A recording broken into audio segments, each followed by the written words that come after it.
everyone, to a new episode of the Haptics Club podcast. I'm Ashley, marketing at Titan Haptics, and I'm joined by my Haptics crew. We got a full house: Manu from Unity, Eric from Razer, and our brand new cast member. Ooh, here we go, Brian Sense Glove. Woohoo! Great to have you here. The Haptics Club team is just a team of people who have a passion for haptics. Our goal is to raise awareness, the amazing things, people, tech going on in the space, and foster an open discussion around it. We're happy to be here for yet another amazing episode of this season of the Haptics Club podcast. We've got amazing guests this season. It's amazing. Speaking of that, right now we are joined by Sara Price and Carey Jewitt of UCL London, UK. Oh man, their website, what they've been working on this project is some of explores the most amazing areas of haptics. It's stacked with some of the craziest and most amazing insights and collaborators. And I'm so excited to just deep dive into what they've been working on. It's one of my favorite things, websites in the haptic space, which is brilliant. But before we jump in, even though we're super excited too, we've got to figure out what we're going to talk about here. We've got to break it down. So we're going to dive into a 5-minute intro, so you get to know who they are and kind of where they came from. 15 minutes on area of expertise, and we have 10 minutes, my favorite part, on the future of haptics. We'll of course cover challenges and opportunities in the space, and this is just an open, fun conversation. At the 30-minute mark or around there, we of course shut off the recording, and you miss out on all the spicy questions that get asked by the audience. And we've got an audience today who I know is probably going to have some spicy questions, so you're going to miss out on that. But of course, you can follow up and join the next one. Go to thehapticsclub.com. We're on every major recording platform. We're on Spotify. We're on Apple. You can find us everywhere. But we're the Haptics Club podcast. And I'm going to stop talking now. Let's dive right in. Let's get to the fun stuff. Brian, I'm going to hand it to you. Thank you very much, Ashley, for the opener. So for the introduction, Sara, Carey, welcome to the Haptics Club. Very happy to have you here. Let's get to know you guys a little bit better. Sara, first can you tell a little bit about your background? Sure. Well, thank you very much for having us on the Haptics podcast. It's really great to be here. So I've got a background in psychology. So a long time ago, did psychology for a degree. But most of my work's been situated in HCI, and I'm particularly interested in how technology, and particularly different emergent kinds of technologies, can remediate or reshape the way that we think and the way that we interact and the way we communicate. So I've done work with tangible technologies, mobile technologies, some work in VR, and some work particularly in learning contexts. But in this particular project, we're very interested in thinking about how haptics have changed the digital touch landscape, and particularly thinking about the social, cultural, and historical evolution of touch practices and how that might change interaction and communication. So Thank you very much, Sara. Yeah.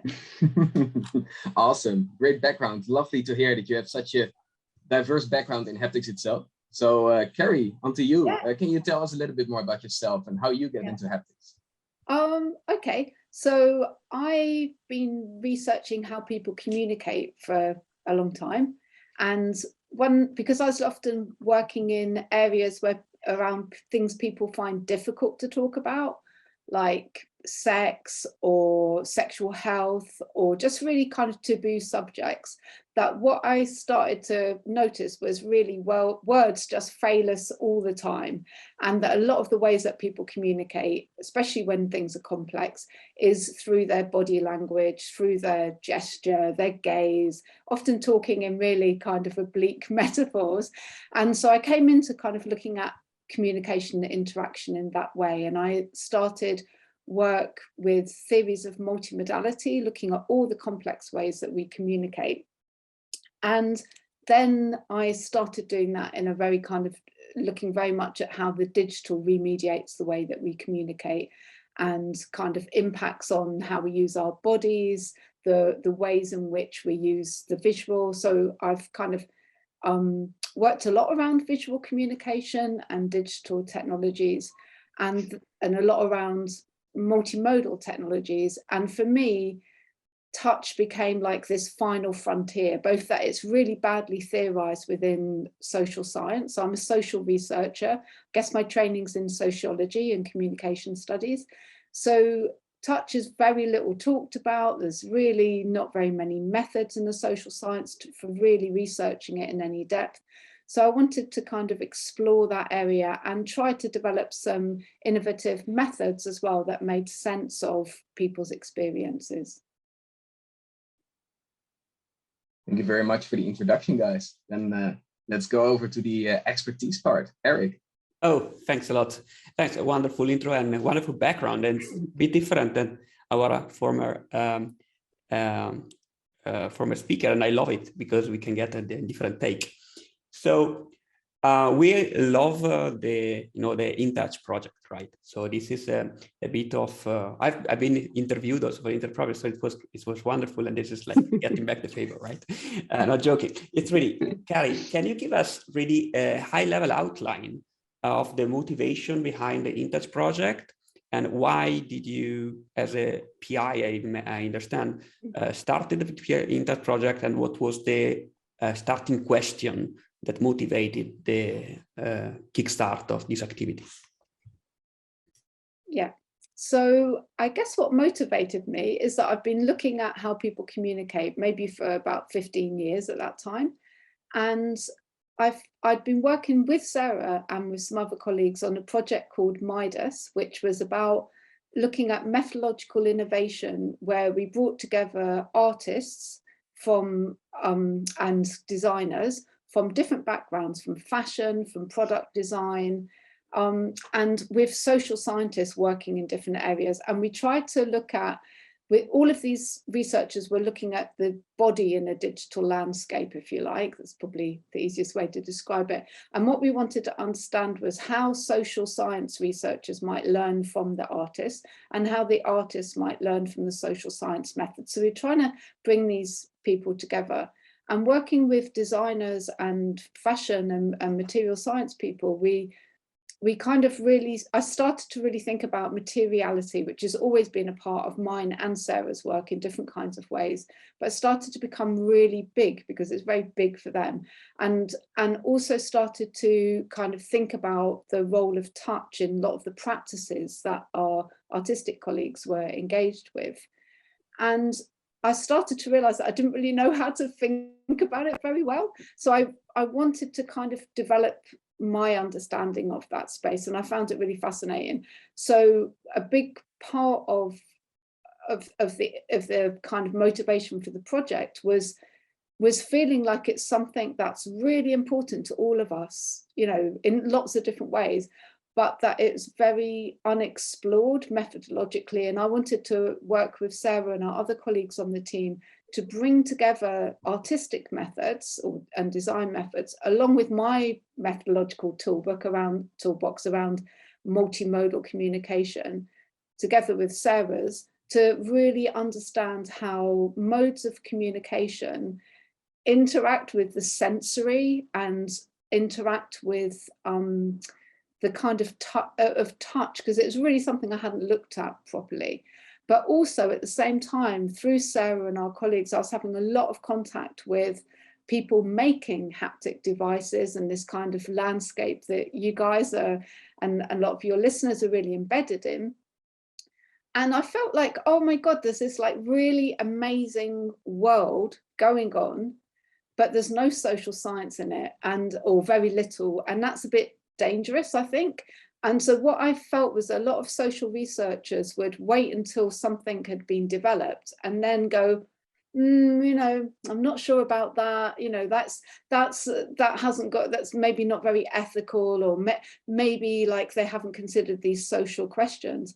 And what I wanted to do was kind of close the gap between these two worlds, because I felt like there's these amazing advances really pushing the technological boundary. And the work that those people are doing isn't to ask the same questions as I ask. And I felt like social science was lagging behind those developments. And I wanted to kind of bring it back into that space and have a more collaborative dialogue through the process of making and exploring something together, so that the social ideas about and the social and societal implications of new digital touch technologies got addressed through the process of making, and we could, you know, maybe end up somewhere better together, rather than in these different places, critiquing one another in slightly unhelpful ways. I love this message. Yeah, thank you. So thanks also for the comment, Manu. Yeah, I love it because it's filling a gap that it should be usually filled after about the criticality of the thingy. And basically it is, let's address maybe if there are questions before, so that who's doing that can take that into consideration. And also all the people like your lovely selves who are doing all this kind of development are social beings and think about and are engaged in the social world. And Sarah and I have found like the engineers and computer scientists and HCI designers we've worked with just so open and welcoming to have this perspective brought in. So it hasn't been a big barrier to have that conversation, and that's been really great. So it's meant that we can both critique and inform the use and governance, I guess, of future technologies. Yeah. I absolutely love it because it ties back to our marketing episode where there was the ethical aspect onto leveraging haptics into e-commerce to drive increased sales without the opportunity to the user to shut off the haptics. So you had no agency onto what the digital application was doing to you, and that I think it's fascinating. We'll dive deep later on this aspect. I love it, but let's go back to Sara. Sara, can you give us the 3 main key takeaway from the project? Oh, that's a very big question. It's a very broad project which has looked at basically there's been 12 different case studies across the project that have looked at different contexts. Like we've looked at how people interact in VR. We've looked at some biosensing technologies with babies and looked at how that's changed touch practices with parents. We've looked at robotics. We've looked at artists sort of designing and creating haptics and thinking about touch. So that's quite a big question. But what I could do, I suppose, is think about maybe a couple of things that particularly stand out to me, I suppose. And I think perhaps one of the big things, I mean, although I do think that our studies have shown that that digital touch does have something positive in terms of bringing spaces where you can get an enhanced sense of connection or feeling of presence. So that might happen in VR, for example, or it might happen with remote contact with interpersonal relationships if you've got a little device where you can send a touch to somebody. But at the same time, one of the big issues I think that emerges for me is this notion of the partiality of touch that comes out of that. And the partiality happens, I think, in different ways. So there's one aspect of it is the physical dimension. So in some senses you get, although you might want to, through trying to generate a realistic touch or through illusion, you might want to try and do like for like. That's a very big challenge and a very difficult thing, I think, for the technical world at the moment. So inevitably you get some form of perhaps degraded haptic sensation, if I'm allowed to say it like that. So you get kind of limited sensory experiences. So you might get a vibration and a pressure. And if you wanted to communicate, say, I don't know, a hug or a stroke to somebody, you might use those pressure and vibration of a squeeze, for example. But that's not quite got the nuanced sensory experience that a gentle stroke might have, or all the other things that sit around that haptic communication. So there's a sort of partiality in the kind of sensation that you get. But there's also a partiality in where you get touched. So most of the devices deal with hands. So you think about touch, and hands are very prominent within the haptic space. I mean, I know there's things on the arms and the feet as well. It's not like there aren't other parts of the body, but quite often touch to us is the whole body, and it's a sort of whole body experience and engages more than just this physiological sensation. So you get a sort of much more isolated touch, if you like, on your hand rather than a whole thing. And then perhaps one of the other things, I mean, there's lots of aspects that I think of this partiality, but perhaps another one to think about is the notion of duration. And it seems that it's quite hard to generate duration through haptics. So often you might get a little bite of a touch rather than a prolonged touch. So you'll get a little buzz or a little squeeze rather than something that's lasting for a very long time, like holding hands with someone while you're walking down the street. Maybe would you like to dive deeper in that one? Yeah. Do you maybe know, you have some idea why everything is short and it's not longer? Why in the technical sense? Yeah, why also from a human side of things, human user experience side? I suppose from the human experience side, yeah, I guess if it was there, I think there is an issue, I suppose. That raises another issue perhaps about digital touch, is about your own control over being touched by somebody else or being touched in another space. So if you're in that VR space, for example, and it is prolonged and you don't want it to be prolonged, it feels like you don't have the same control that you would if you were holding someone else's hand and can let it go. I don't know how easy that is to do in VR. And I guess it raises those issues of how can I stop something, or how can I choose when I'm touched by somebody else if you've got a remote communication device as well and someone wants to send you a touch message. So I think those kinds of things have yet to be implemented and designed well into those kinds of devices, because obviously they're very complex. Yeah, you see like an agency side of things, that you don't have control, and those short events allows to limitate this let's say invasion of your own, let's say, perceptual space. Okay, sorry, I didn't interrupt you. You were like freaky things you mentioned about touch partiality, right? Do you have another couple that you would like to mention?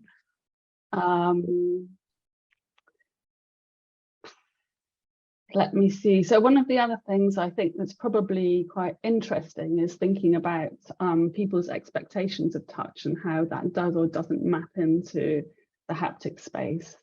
So when we come into a space with haptics, we have lots of touch experiences and tactile memories that we've got from our everyday experience.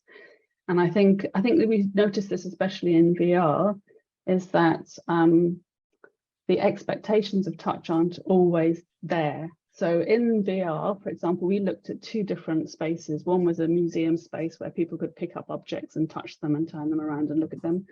And the other one was the climb, where people are climbing in a actually amazingly visual world. So that was very immersive visually. But there are certain things you can touch in those spaces and certain things you can't touch, but you don't know which ones they are. And so your expectation as soon as you can touch is that you can touch everything and you can hold on to everything. So that's a design choice that you have to make. And I suppose that either broke experience or enabled people, some people that enabled them to smooth over cracks because they just used their own experiences to smooth over those cracks in that VR experience. But those expectations of touch seem quite important when you're thinking about design, I think, and making decisions. And I think that also raises questions about who it is that's designing then, that's making those decisions. Because as soon as you make a decision to have a touch ability capacity or not touch capacity, you're putting some kind of value on certain things in that space. I love this answer. Thank you very much. It's a wonderful way to see some things that also with this podcast we saw in different ways, but seen from a social science and user perspective. And I think we never heard it phrased in this way. And this discussion about expectation of touches, I think it's refreshing to hear, frankly. Thanks a lot for your insight. Would like to go back to Carey. Sara shared some key findings. Is there something that surprised you? Some things that you were not absolutely expecting that came up and say, "Oh, this is unexpected. I didn't thought about it."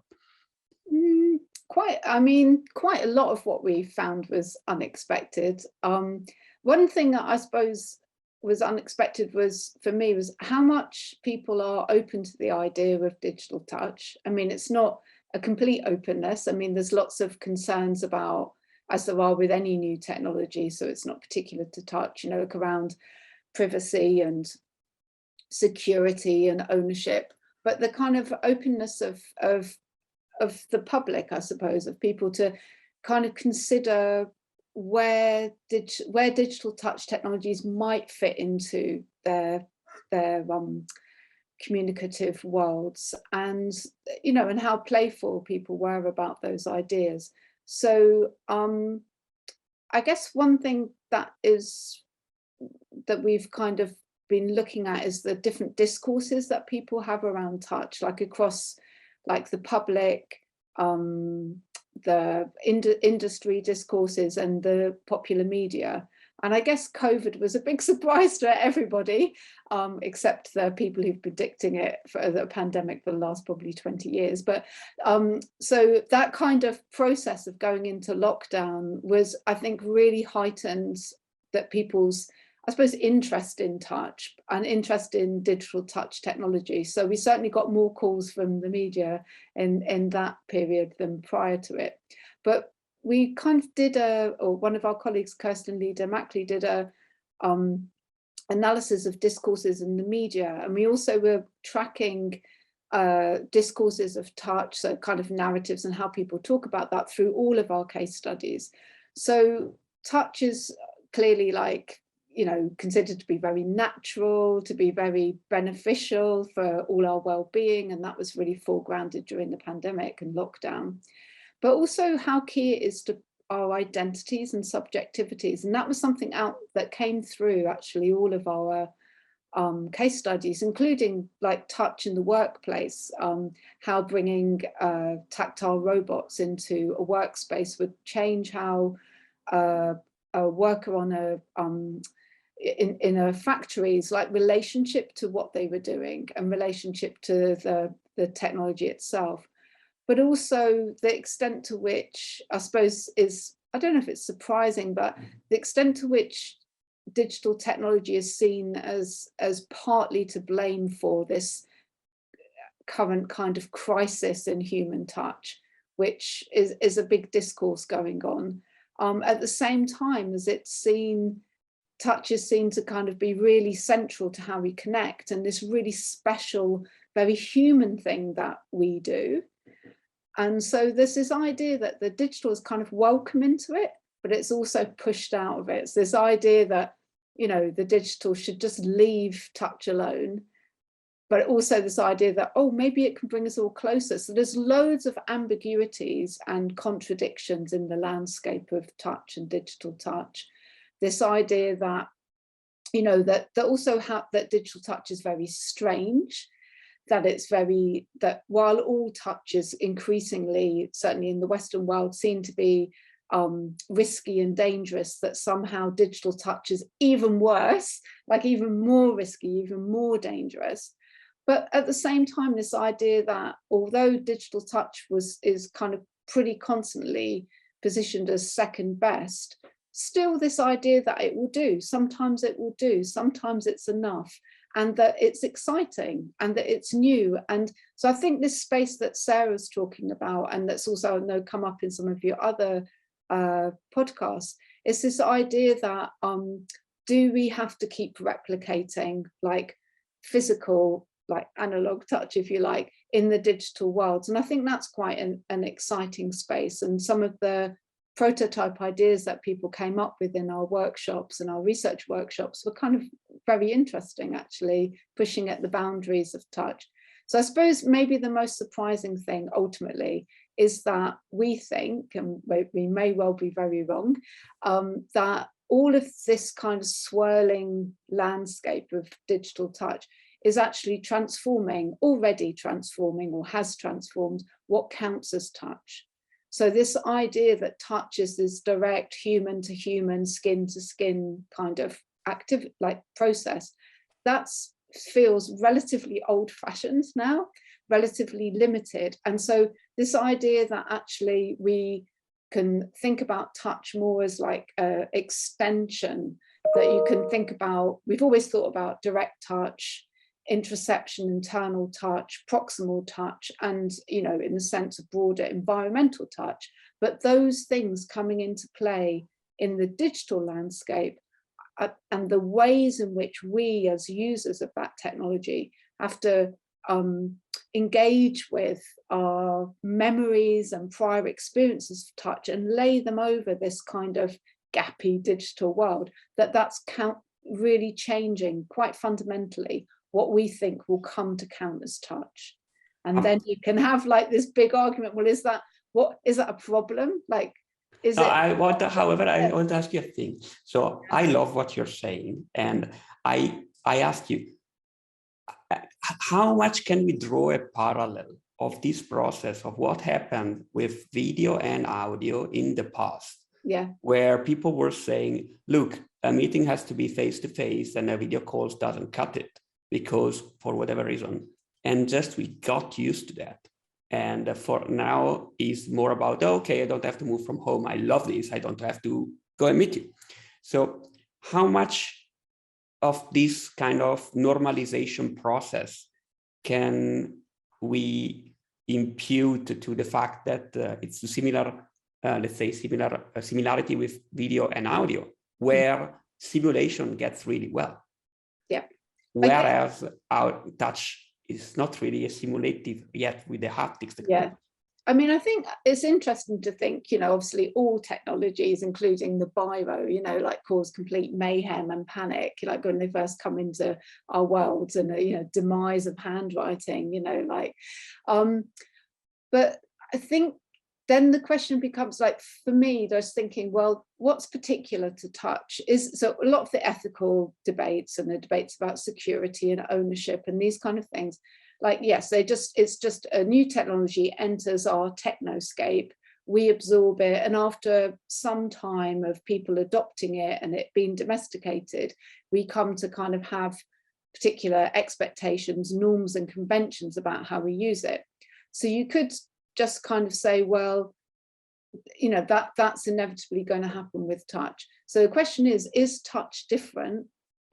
Does it have a different meaning to us as humans?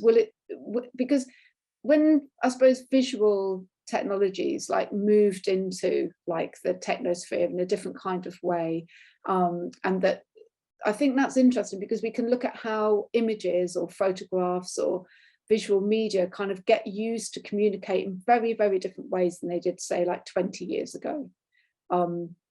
So we can think like touch is going to come into that space. But at the moment, I think touch is still outside of this mantra of anyone, anytime, anywhere. Touch is still in this place where it's not anyone.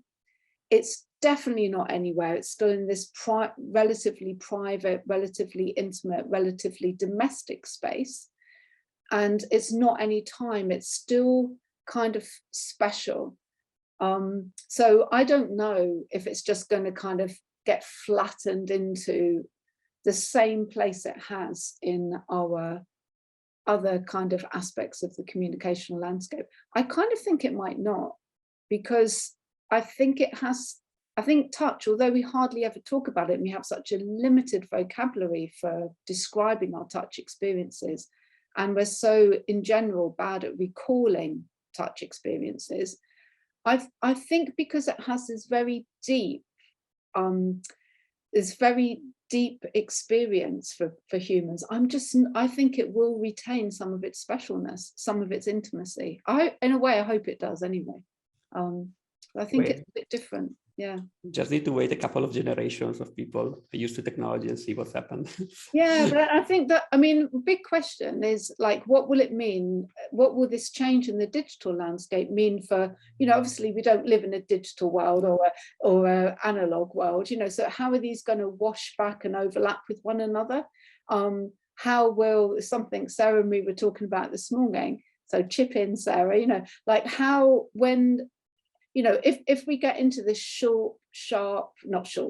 this short, remote way of touching, what would that mean in the world outside when we're not using digital devices? Will we start to touch slightly differently? Will there just the touch be, digital touch and other forms of touch just become more distinctive? Will they kind of have their particular spaces? So things like, even just something like as mundane and slightly boring as handwriting, like handwriting has not died. I hardly ever write by hand.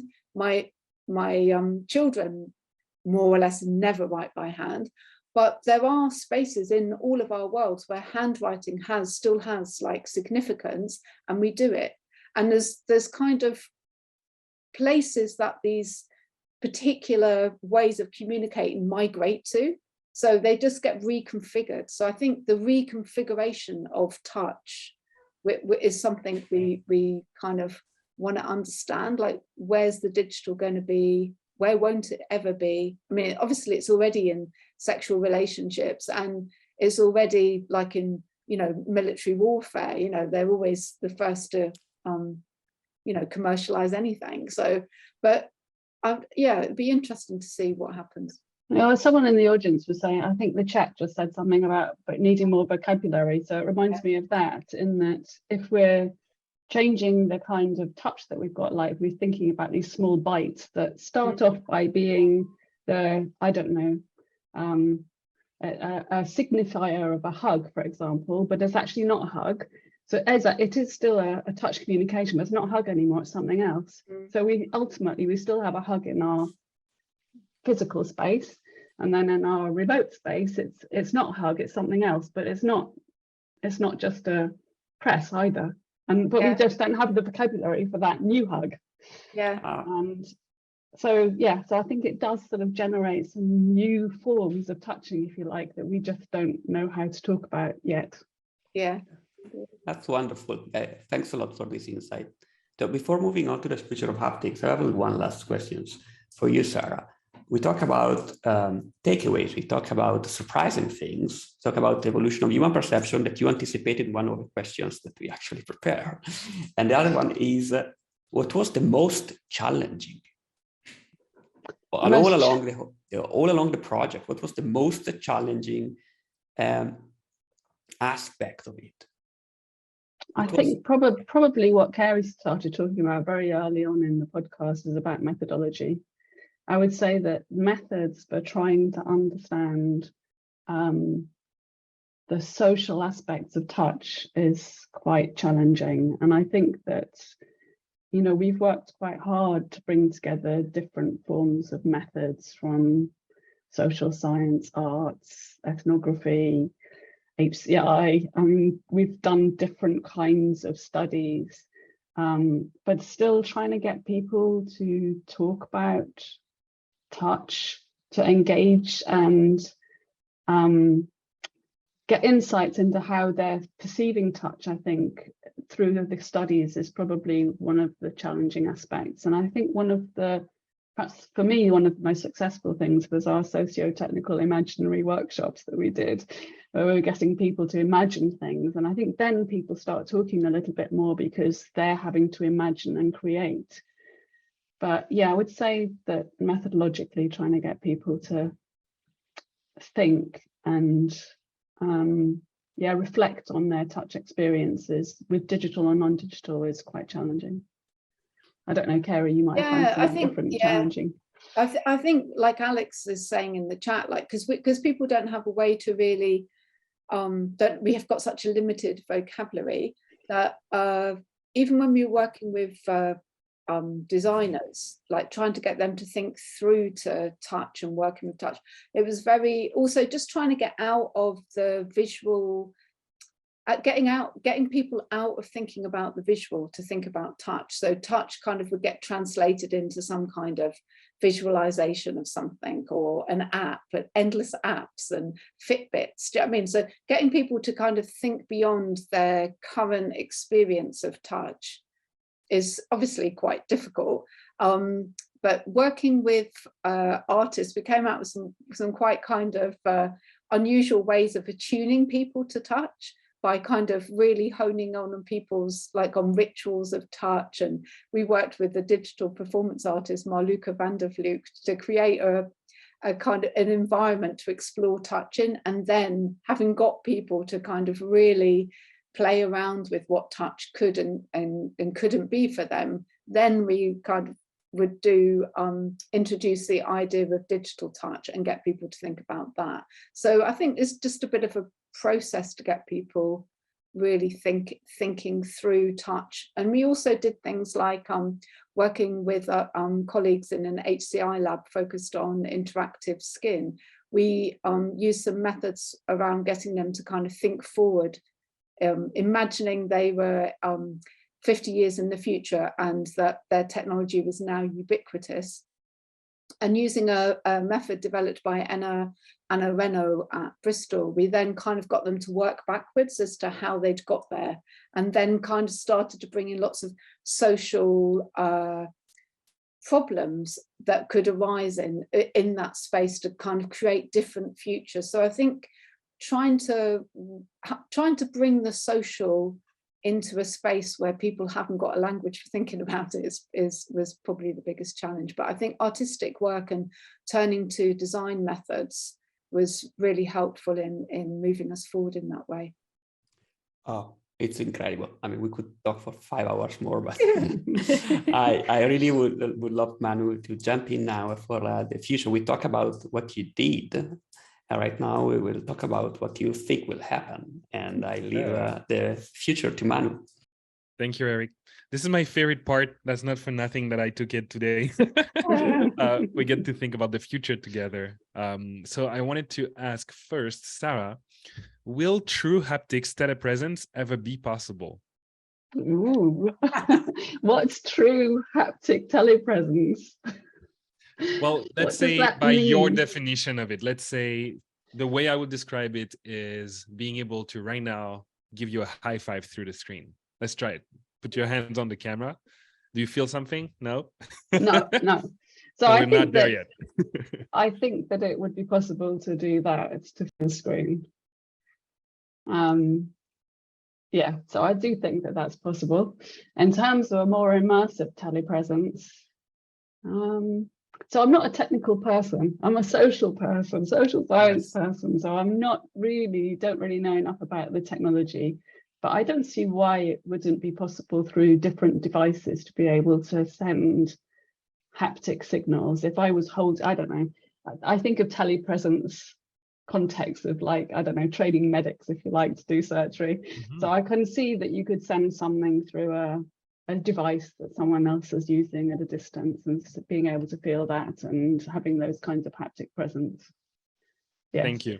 And I'll share the same question with you, Carey. And to add a more technical aspect of it, I would say, because it's true telepresence, like we know that people are already using telepresence to some degree, even in medicine, like Sara was saying. But as the context of true, I would say to a point where the person is fouled and completely thinking that it's actually happening in a VR environment or in other type of immersive experiences. How long do you think it might take until we get there? Will we ever get there? I think we will get there, but I don't think it's an entirely technological endeavor.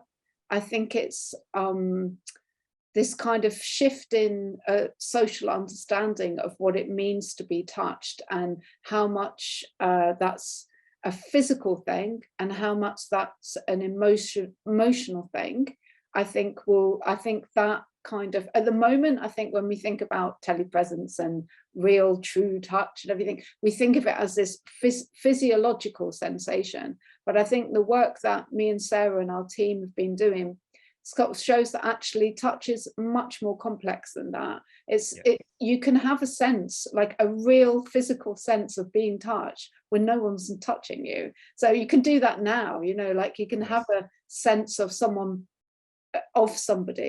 through both your imagination, your dreaming, your kind of being very close to somebody, like there's so many different ways that happens. So I think if we move touch technologies more to, well, now I'm just going to spout off our manifesto that we made with colleagues through a Eurohaptics workshop, but they're colleagues in industry and academia who are computer scientists and engineers. But their solution for like making social digital touch possible, I suppose, is to bring the social aspects of touch more to the center, and also to really focus on the designing the touch experience rather than the technology, if that makes sense. I love then that. yeah, and then also to kind of make it more socially accessible by democratizing it, so you don't have this like hegemonic, you know, one size fits all type of touch where, you know, ideas of a gendered touch or kind of different cultures of touch get completely obliterated, and you just get this very, you know, bland type of touch. I think if we can move away from these things and move beyond vibration, I think that's one of the really key things, because, you know, most of us, when we think about touch, vibration is one of the main tools used, but it's actually really seems to stick with a lot of people that actually it's not, touch isn't vibration. So we've got like Kissinger's, you know, like these little, and lots of other kind of devices where people's kiss gets translated into a vibration, or Yes. you know, so much gets, so we need to kind of move beyond vibration.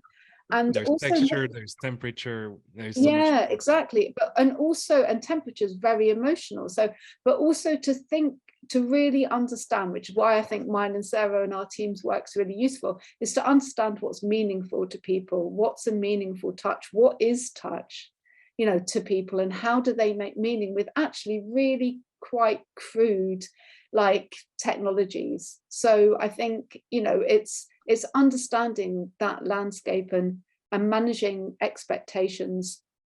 So I think those kind of, to create meaningful touches that also go beyond this idea that being touched in the digital world is the same as being touched in the non-digitally. And I think I think that's kind of important, and I think that comes out a little bit in the question that you asked, are we going to get true telepresence? Kind of assumes that it's going to be how our world is now in this tele world. But I think one of the other things that came out of that manifesto discussion was about remaking touch, not replicating it, or not just replicating it, and sort of thinking, where is it that we want replication of touch, and where might we not want that, and have something that's remade and that's new and novel for that tele space that isn't just trying to replicate our physical world, for want of a better space. I need to jump in here. You mentioned one thing, sure. And you said, what is touch, right? You said redefining what is touch. Can you define what is touch after your reason? Well, we kind of got a working definition, haven't we, Sarah? Okay. Kind of got a working definition. Yeah. So I can't remember what it is. No, but I think what we're saying is that touch is a really complex interrelation of the physiological, the emotional, the people's memories and prior experience, and their expectations. And so it's this mix of like of the physiological and the almost the imagination or experiences and memories. And in that sense, if you think of touch also as not being this direct human skin thing, it just opens up the landscape of what touch is, so that, you know, real telepresence, you know, like that kind of gets a bit broader when you think it's a sense, like feeling touched by someone or being with someone. You know, like we all know what it's like. You're either on the tube, you're on the subway or the tube, like really near someone that you're getting a bad feeling from. You can feel touched by them, you know, and you're really near someone that you wish was touching you. You can get a sense that they're touched. This sense of like the importance of proximal touch, like for our experiences of touch. Maybe that's something that telepresence can play with a little bit more. Thank you so much. First of all, these were beautiful answers. I want to pinpoint that because you brought my question to another level. I appreciate you for that. Thank you, Eric, for asking them to define it, even though it's still a working definition. I think it's beautiful because it's beyond what is currently understood by most people. A lot of my past work has been related to that, especially during COVID, rethinking how people connect from a distance, especially old ones, elderly people people that don't have necessarily an active sexual relationship, but that still needs to be felt or touched by others, how to connect with people that are, remote from you and still feel like there is a presence. The warmth of a kiss sometimes is more important than the vibration of the kiss, or the texture of the lips on your skin could be completely different.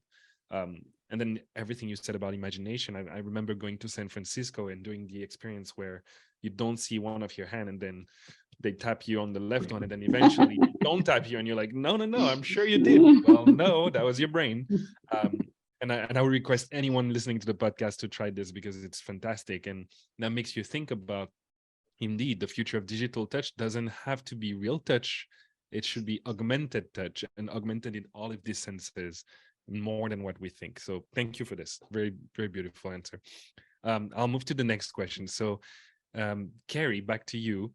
Where do you see touch communication in the next 5 to 10 years then? And you kind of already touched on that in your answer earlier, but is there anything concrete that you see in that?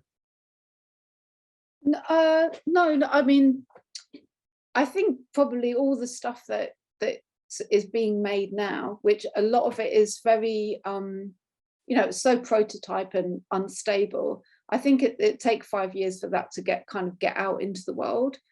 So I think it would just continue to be this very kind of rocky terrain with lots of different ideas popping up, and some will survive, some will get commercialized. I think if it could move beyond this Fitbit idea of touch and tiny little squeezes and move to a more imaginative space. I mean, obviously there's all the hype of the metaverse, and just been looking at some headlines around the metaverse, and so some of them are kind of, we're going to get the touch that we've always wanted in this new space, and then all the kind of concerns about what that means, and and the kind of disappointments that our colleague David Parisi's written about so much in his media ecologies of touch, that there's a lot of hype and there's a lot of promise. And so I think if we could I suppose find out where the real promises are. So I suppose in terms of the future, I think it will continue over the next 5 years to be quite a complicated landscape with a lot of ideas. I hope that there'll be a movement away from replication to something a bit more imaginative, but I imagine that the metaverse will be a big space in which those ideas will get played out. Yeah. Thank you.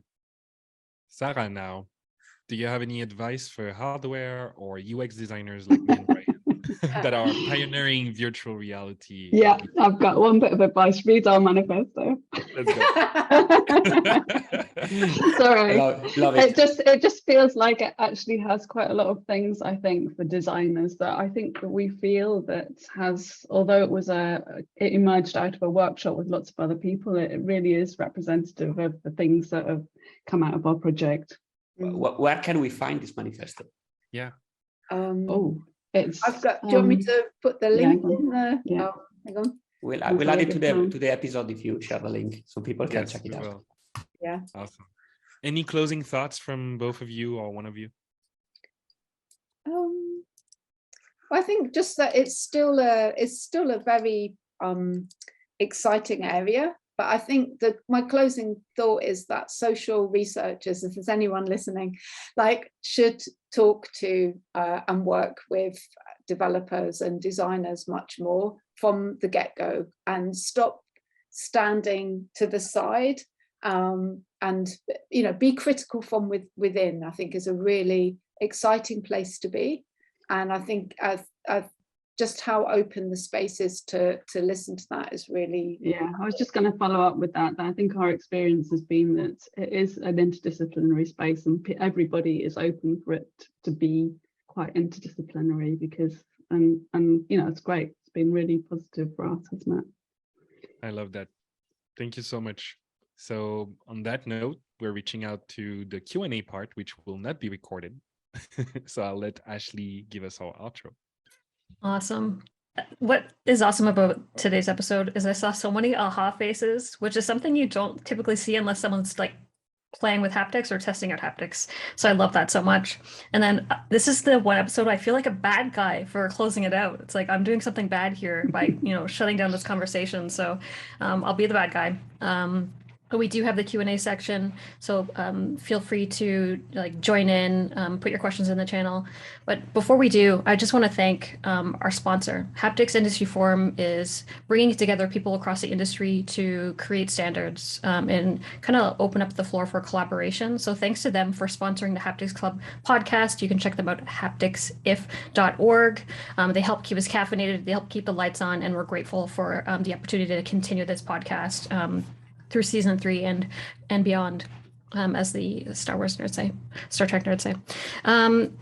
Just to wrap it up, Sara, Carey, this has been one of my favorite conversations. So many gems, so many insights that we're grateful for. I think we've got tons of Q&A questions coming up from ourselves for sure and the audience. But for anyone listening, we are wrapping up. You're not going to be able to hear any of these questions, so you're 100% missing out. But you can catch us at the next Haptics Club podcast. Go to thehapticsclub.com to check out our live events feed, and you can listen to us on Spotify, Apple, every kind of every platform. And for anyone listening, we will see you at the next Haptics Club podcast next week. Thanks. Thank you.